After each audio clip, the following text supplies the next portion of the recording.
What is left of Tropical Storm Bill takes aim at central and eastern Kentucky, and it's bringing the possibility of flash flooding. We've got the very latest straight ahead.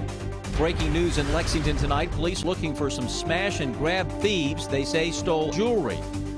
What we've learned about two of the finalists named in the search for Fayette County's next school superintendent. Tracking, alerting, protecting. WKYT News starts now with First Alert Weather. Good evening on this Friday night. And it is the beginning of what's expected to be a pretty wet weekend. A WKYT First Alert Severe Weather Day continues as what's left of Tropical Storm Bill brings heavy rain and possibly some flooding.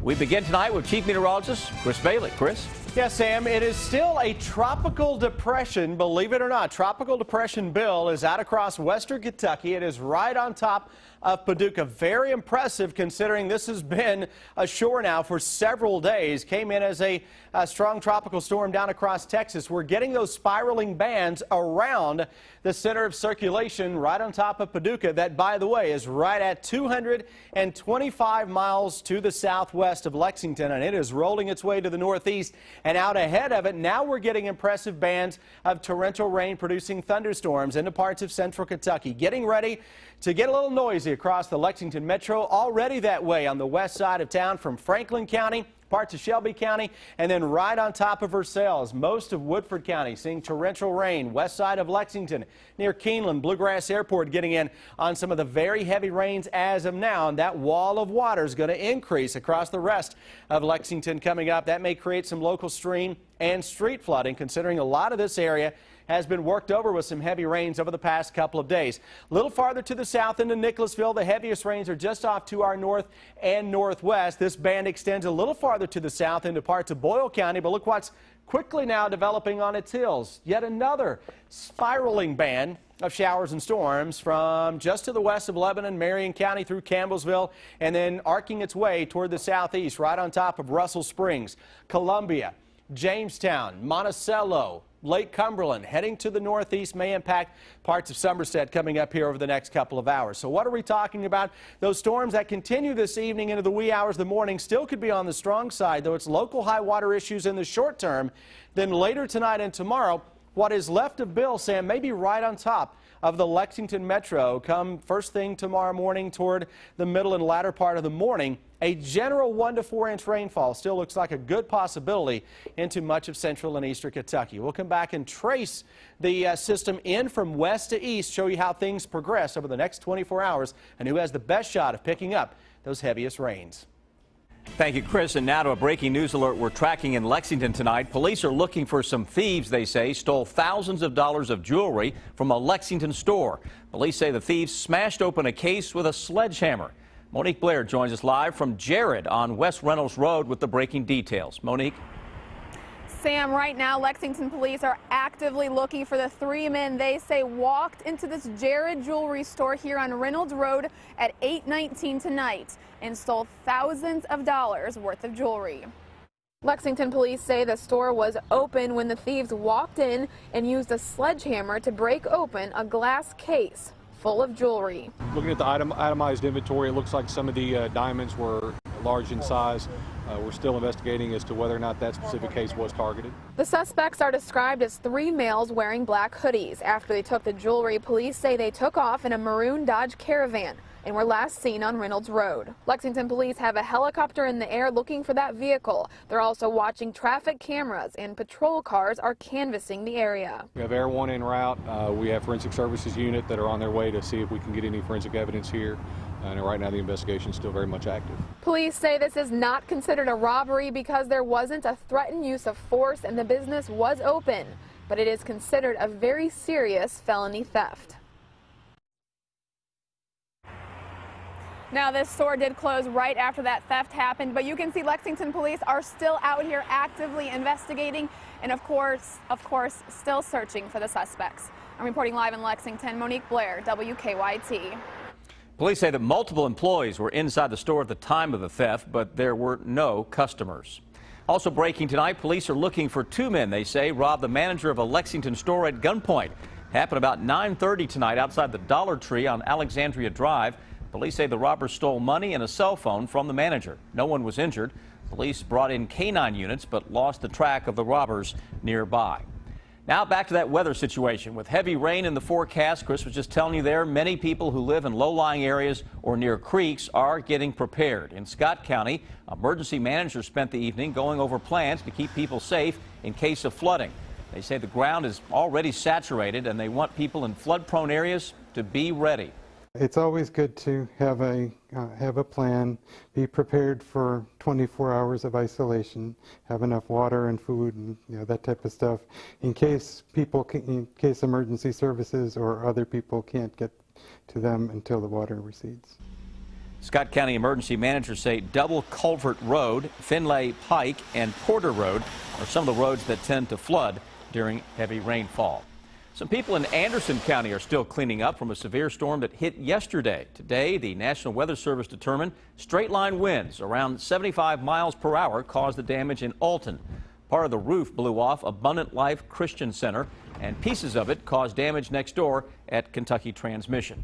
This car was damaged. The windshield was damaged. We've covered it up with some cardboard. Despite the damage, no one was injured during the storm in Anderson County yesterday. Take a look at this eyewitness picture from Madison County. Southern Pirate on Twitter shared a picture of a lightning strike in Richmond during a storm this afternoon. We'd like to see your eyewitness pictures as well. Just look for the eyewitness section on WKYT.com or share them through Facebook or through Twitter. And we can help you track the storms all weekend, even if you're away from your TV. You can download the WKYT First Alert Defender Radar app for your iPad or smartphone. And on WKYT.com, you can look at the First Alert Defender and zoom into your neighborhood. Tonight, the Fayette County Board of Education has named 2 of the finalists in the search for the district's next school superintendent. Emmanuel Kalk is currently the superintendent of the Portland, Maine district. Terry Breeden is the assistant superintendent of Loudoun County, Virginia schools. New tonight, our Garrett Weimer has more on the backgrounds of both these candidates.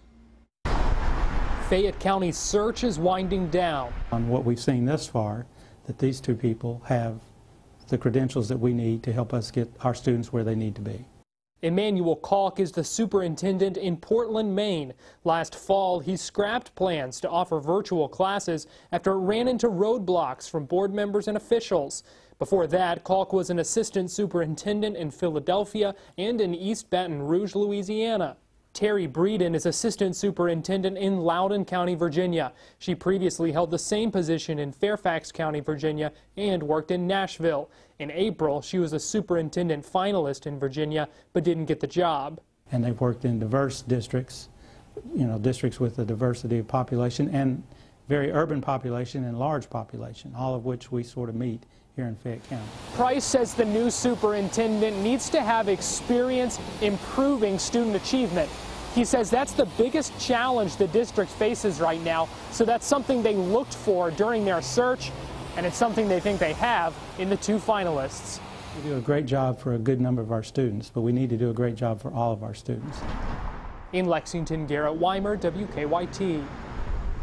Kalk and Breeden are both scheduled to be in Lexington next week, each for a day and a half. The school district has scheduled public forums with each candidate, one on Wednesday and one on Friday at 6 p.m. You can take a look at their resumes on WKYT.com. If you own UK basketball season tickets, you'll have to pay more to watch the Cats play at Rupp Arena this coming season. Today, UK and the Board of Trustees approving a budget that included an increase in the cost of season tickets. In the lower arena, tickets are going up by $195. In the upper arena, it's $110. University leaders say it's been 3 years since the last ticket increase, and the extra money, they say, will help support student athletes. So additional cost of attendance, which is more funds that go into the pockets of our student athletes for the cost over and above room and board and tuition and fees. The increased ticket prices are expected to generate more than $2.5 million for UK. On WKYT.com, you can see how UK's season ticket prices compared to other major college basketball programs. One person had to go to the hospital after a crash involving a Lextran bus. It happened about 7 tonight at North Limestone and East 7th. Lexington police say the driver of a car ran a red light, hit the bus, and ended up hitting a nearby vacant building. The passenger in the car went to the hospital with minor injuries. Police say that no one else was injured and only the driver was on the bus at the time. They say the building had some minor damage. Words of forgiveness in a South Carolina courtroom today as the families of 9 people killed in a church shooting had the chance to speak to the suspect. As Marley Hall tells us from Charleston, the community is trying to heal by coming together.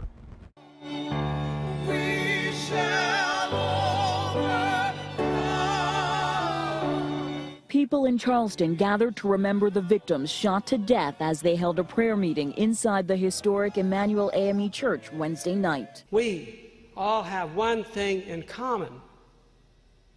Our hearts are broken. 21-year-old shooting suspect Dylan Roof was officially charged with 9 counts of murder during a bail hearing Friday, and victims' families were allowed to speak. The sister of 49-year-old Reverend DePayne Doctor spoke for her family. We are the family that love built. We have no room for hating, so we have to forgive.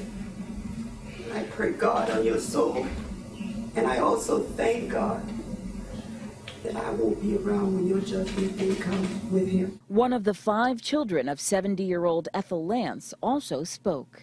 I will never be able to hold her again, but I forgive you. And have mercy on your soul. Police documents show the victims were shot multiple times, and that Roof made a racially inflammatory statement as he stood over one of the survivors. Roof is being held in solitary confinement and is on suicide watch. Marley Hall, CBS News, Charleston, South Carolina. Roof's family released a statement saying they offer prayers and sympathy for the victims. They say they're also in shock and in disbelief over what happened. Tonight, police have arrested 2 people they say passed fake $20 bills in Whitley County. Both 26-year-old Kenneth Dodd and 43-year-old Gerald Keir have been charged with criminal possession of a forged instrument. Police expect to make more arrests in the case. They say that all the fake bills look very real, but they all have the same serial number. We have more information on WKYT.com. Supporters of a clean needle exchange in Lexington gathered for a rally tonight. The Fayette County Health Department has proposed creating the exchange to prevent disease and help fight the heroin problem in Lexington. An Urban County Council work group will discuss the proposal next week. People at tonight's rally at Thoroughbred Park say something needs to be done. And we're trying to raise awareness about it and talk about the issue a little bit, trying to get a positive discussion going with it. The health department hopes to have a needle exchange set up in Lexington by Labor Day.